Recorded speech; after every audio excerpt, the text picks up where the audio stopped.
What do you think of the effectiveness of our courts? Are they too tough? Are they too lenient? Are offenders released on parole likely to commit another crime soon after they've been released? What about violence? Is there more violence in Canada than in the U.S.?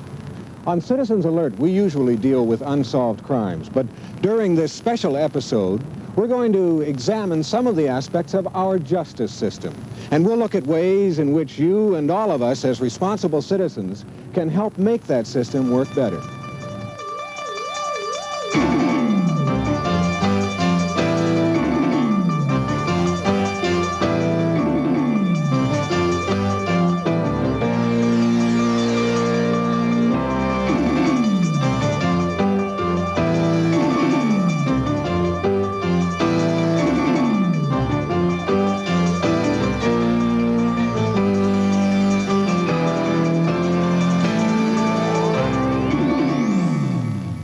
What would happen if you brought victims of property offenses, such as theft, break-and-enter, and mischief, together with the person who committed the crime?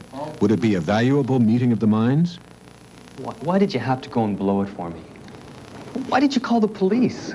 The pressure had just built up to here. Listen, I'm a dean in this community college. Other students have stolen funds. What? Why did you do it? All right. I should have turned the campaign money in. Some of it I spent. I could have replaced it if I'd gone to the bank. This time, you face the music. It's not like this didn't happen once before. Last year... Just a minute. It's for your own good. You expel me and you blow my whole year, damn it! Youngsters are often led into crime because of negative peer pressure. And for years, authorities have tried to reduce juvenile delinquency with little success. Now a program has been developed that may just do the trick. Until recently, drunk driving has been a socially tolerated offense. After all, being charged with drunkenness isn't quite the same as, say, manslaughter, right? If you saw a potential killer climb into a car, what would you do? Almost all of us have a different view on how bad crime really is and how effective the court system is in dealing with it. But the truth is there are no absolutes when it comes to crime and no absolutes in the way in which the system responds to it. Crime prevention is a shared responsibility, but how do we fit in? How can we all work together to prevent crime? There's only one way to really decide criminal disputes rationally and fairly, thereby bringing about justice. That's the function of the courts. In Canada, we have an adversary system in the courts. Each side is responsible for arguing its case and for presenting evidence to support the position. Three important characteristics of our courts help to ensure fairness. First, most proceedings are open to the public. Second, they're conducted in a restrained atmosphere. Finally, the proceedings are controlled by judges who are independent of the government that appointed them. Just who keeps shop in Canadian courts? Judges appointed from the ranks of lawyers act as impartial decision makers. Justices of the peace do everything from issuing warrants and summonses to administering oaths and declarations. They've even been known to tie knots. And lawyers, they're professionals most of us will have to deal with at least once in our lifetime. In the case of serious criminal proceedings, most parties involved are represented by counsel. But what if the accused can't afford a lawyer? Before the Legal Aid Act was passed, at least 60% of all persons charged with serious crimes in Ontario could not. Today, depending on the basis of their need, an accused person can get help. How can the ordinary citizen participate in the Canadian court system? We might be witnesses or members of a jury, but some citizens can also be involved in the court process as volunteers. In some Ontario courtrooms, the volunteer assists witnesses and victims by providing them with practical information about court proceedings. Or, as in the old City Hall courts in Toronto, volunteers meet with offenders before they're sentenced. Then the volunteer interviews the accused, might phone the high school and say, how's this kid doing? Is he attending regularly? Might phone his mother and say, how's he getting along at home? Is he really living at home? Is he giving you any problems? If he's got a friend in the community, maybe he goes to church, you can phone the minister and see how he's doing there.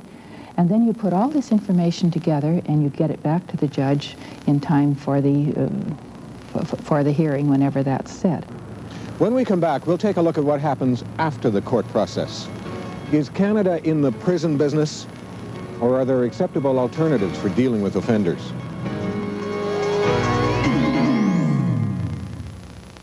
How much does it cost to keep criminal offenders in Ontario jails and detention centers?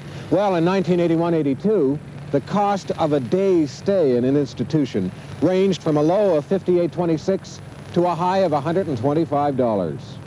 The reason for this wide difference is the use of this particular institution, its size, the range of programs offered, and its degree of security. And yet the cost of imprisonment is hardly the most emotional point made in arguing alternatives to imprisonment. Society has conflicting demands, from the flog 'em and hang 'em approach to justice to more liberal groups who find any kind of punishment abhorrent. In the end, however, is there any acceptable alternative to imprisonment? In court, a judge passes sentence with the best interests of the individual and the community in mind. Now, for many offenders, parole is a means of release under supervision from prison before the date set by the judge. It's a chance to serve out the later part of the sentence in the community. You may think parole is just time off for good behavior, but it's a lot more complicated than that. I was just wondering how my wife is going to tell the kids about why I'm away. I realize that can be a real problem. Do you get to see her often? Twice a week. Is there anyone in the community that she can see or talk to? Any close family or friends? Not really. Next time you're talking to her, see how she's handling it, how she's coping. You know, there's an organization, a good one, the John Howard Society. You've heard? They've got an excellent program. It's called Family and Friends. They can help her. They care, and they know how to help. And she might want to talk to them. You might also.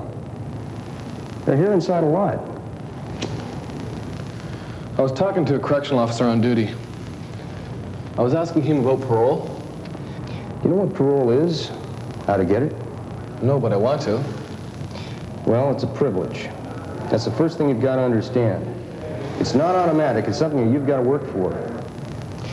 Anyone that's serving a sentence of more than 3 months is eligible to apply, but a lot don't get it.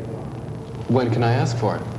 Well, technically, you're eligible to apply after you've served 1/3 of your sentence. How do you get it? Now, this is important.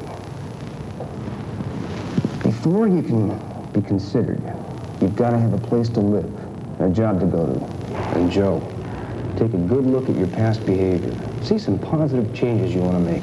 Look, I'm going to stay out of trouble. I'm going to work hard. I want to start a small sign painting business, and I'm going to make it work. Sounds good.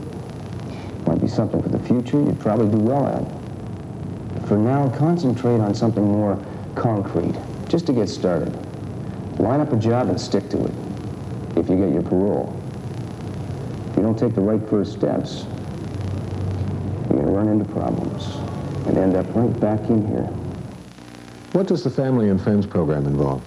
Well, the Family and Friends program is a program specifically designed to help the individual family members when one of their family has been involved in the criminal justice system, specifically when they're incarcerated. I think you can appreciate that when a family member, particularly if it's a mother or father, is taken away from the rest of the family, the family is faced with certain problems. How do they pay the rent? How do they raise the children? Are there discipline problems? This type of thing. This program is designed to help them come to grips with that. It's done through individual counseling, through group programs, and through home visits. How are volunteers involved in your agency? Volunteers are involved in every aspect of our service. We have them involved in our employment program. They're involved in some clerical tasks. They're involved in some parole supervision. Indeed, they're involved in our intake and general counseling. How do you feel about the community's role? We agree that some people need to be locked up, those that are dangerous to themselves and to others. But 80% of the people that we have in our institutions are there for nonviolent offenses, for offenses primarily related to property. And for these individuals, there's definitely has to be another way of approaching this problem. We can't accept that they continue to offend to the community, and we don't like that any more than anyone else does.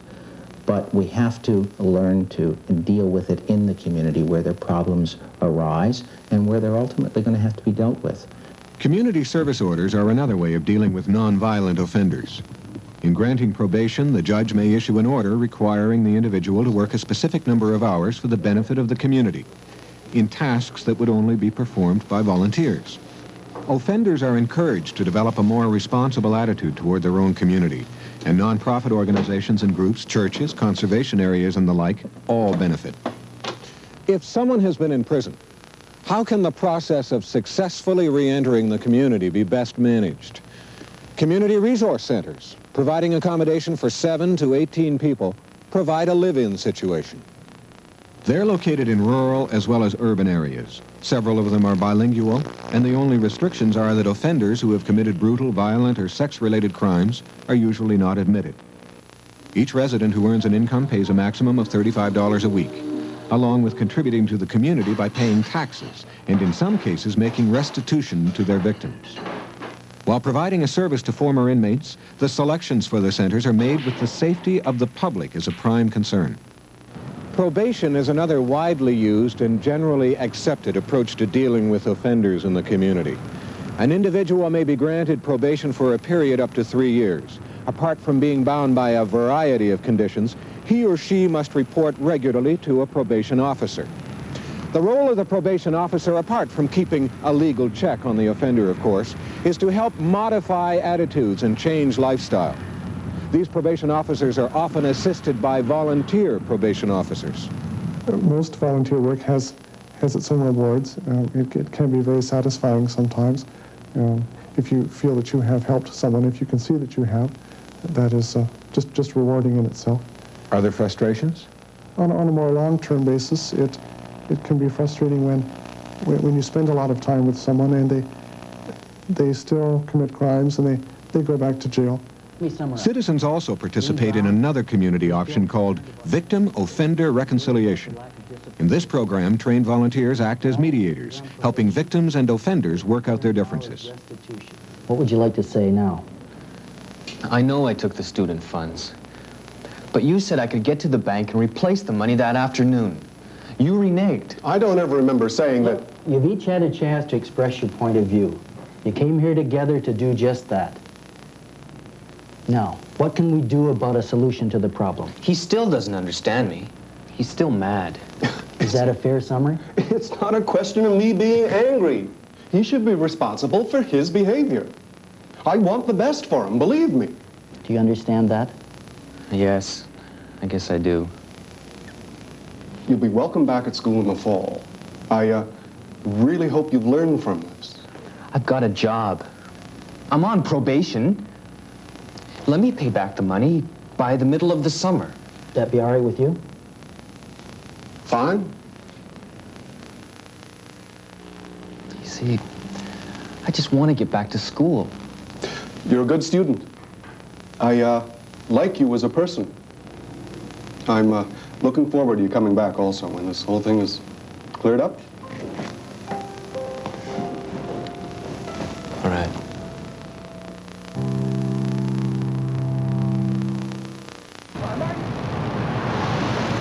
Perhaps the ultimate crime fighter is a policeman, and the three most important aspects of a policeman's work are to prevent crime, to apprehend offenders, and to maintain order in our communities.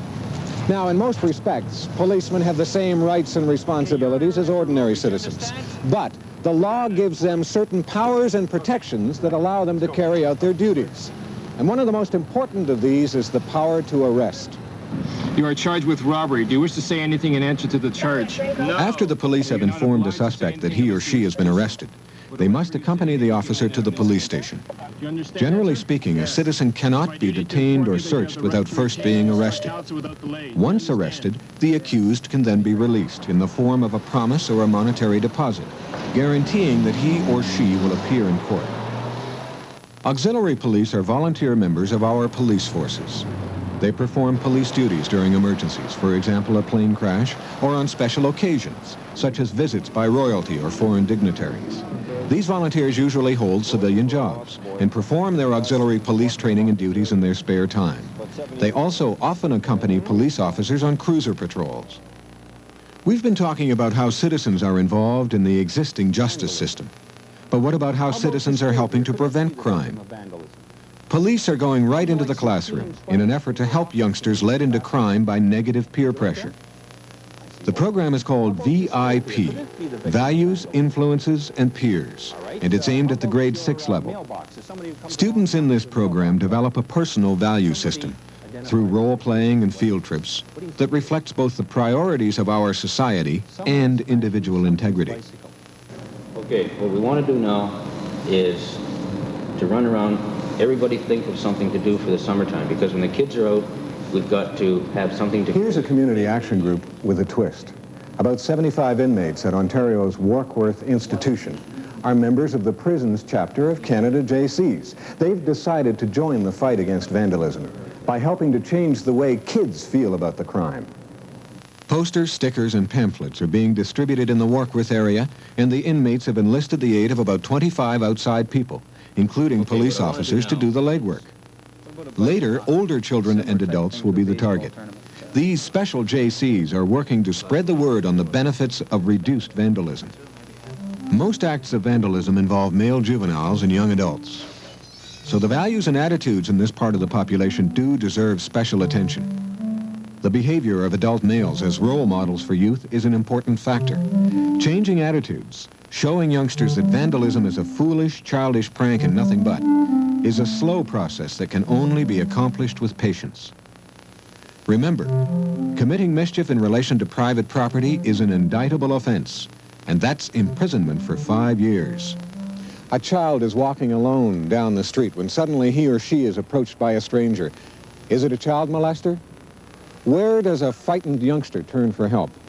Well, the Block Parents program means that several homes on a residential street display a sign that says welcome. Those signs tell a youngster that he or she will find protection and responsible assistance nearby in the event of an emergency. You don't have to be a parent to be a block parent. There's no commitment to full-time assistance. As a block parent, show your sign in a window or door of your home only when you are available to assist, weekends, evenings, or any other time. Interested? Fill out an application with the Central Block Parent Committee, and after a screening process, you'll join other trustworthy citizens in discouraging troublemakers. Every policeman has a horror story to tell about thieves who pull up to homes in broad daylight and then vanish with the contents. Now, private citizens can get involved in the effort to protect their own neighborhoods. Neighbors may have seen it all. They just didn't realize what they were seeing. Communities are starting to fight back against rising crime rates with a neighborhood watch program.